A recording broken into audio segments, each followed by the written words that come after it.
Hello, everyone. Today, let's talk about how the Buddha introduced the Pure Land teaching. The story behind it is deeply moving and powerful.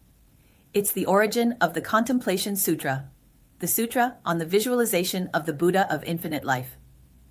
This took place during the Buddha's lifetime, in the kingdom of Magadha, India.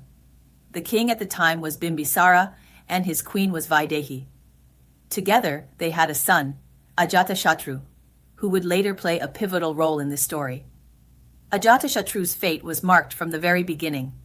In India, much like ancient China, it was customary to have a child's fortune told at birth. When the astrologers examined the newborn, they made a chilling prediction. This child would one day kill his own father. King Bimbisara, terrified and enraged, ordered the infant to be thrown from a high tower. The child miraculously survived. Only one finger was broken. His mother, Queen Vaidehi, heartbroken, secretly took the child in and raised him with love and care. Because he bore a karmic grudge against his father even before birth, he was called Ajatashatru, meaning the one with an unborn enmity. As a prince, Ajatashatru encountered the monk Devadatta. Although Devadatta had renounced the world, he did not follow the true path. He ignored meditation and right conduct, and instead pursued supernatural powers. Out of arrogance, he began claiming that he was the new Buddha and that Shakyamuni was outdated. Rejected by the Buddha's great disciples, he turned to his younger brother Ananda, who compassionately taught him some spiritual techniques. Once he had mastered supernatural powers, Devadatta became even more ambitious. He approached Prince Ajatashatru and said, "I'll be the new Buddha, and you'll be the new king. You just need to support me." To further manipulate him, he revealed a painful truth. "Did you know? When you were born, your father tried to kill you by throwing you off a tower." This revelation reignited Ajatashatru's deep-seated resentment. He launched a coup, captured his father, and locked him in a heavily guarded prison with 7 locked gates. No visitors were allowed. His cruel intent was to starve his father to death. But Queen Vaidehi, ever loyal and compassionate, could not bear to see her husband suffer. Every day, she secretly brought food hidden on her body. Cakes made from flour, honey, and ghee were smeared on her skin, and grape juice was concealed in the hollows of her jeweled ornaments. In this way, she fed him for 21 days. Even though King Bimbisara was imprisoned, his heart remained calm.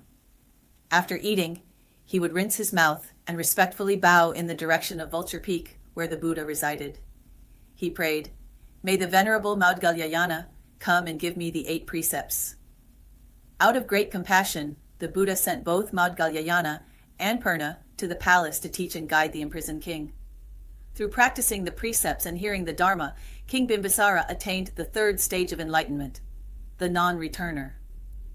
Thinking his father should be dead by now, Ajatashatru inquired with the guards. But they told him the truth. "Your mother brings him food daily, and 2 powerful monks descend from the sky to teach him." Enraged, Ajatashatru stormed toward his mother's chambers, sword in hand, intending to kill her too. This time, the entire court could no longer remain silent. Minister Moonlight courageously stepped forward and admonished him. Throughout history, many princes have slain their fathers for power, but never has anyone murdered their mother. Such an act would disgrace our entire royal lineage. Even his half-brother, the renowned physician Jivaka, warned him, "Do not harm your mother." Awakened by their words, Ajatashatru dropped his sword and spared her life, though he still had her confined in the inner palace. Alone and sorrowful, Queen Vaidehi turned toward Vulture Peak and prayed to the Buddha. "World-honored one, in the past you would often send Ananda to visit me. Now I am imprisoned and overwhelmed with grief.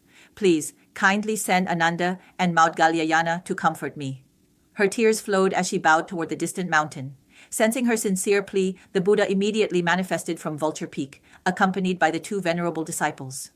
When Queen Vaidehi lifted her head and saw the Buddha radiating golden light, seated on a lotus throne, flanked by Maudgalyayana and Ananda, with celestial beings showering flowers from the sky, she was overwhelmed. In deep emotion, she tore off her jewelry, prostrated fully, and cried out in anguish, "World-honored one, what evil karma have I committed to give birth to such a rebellious son?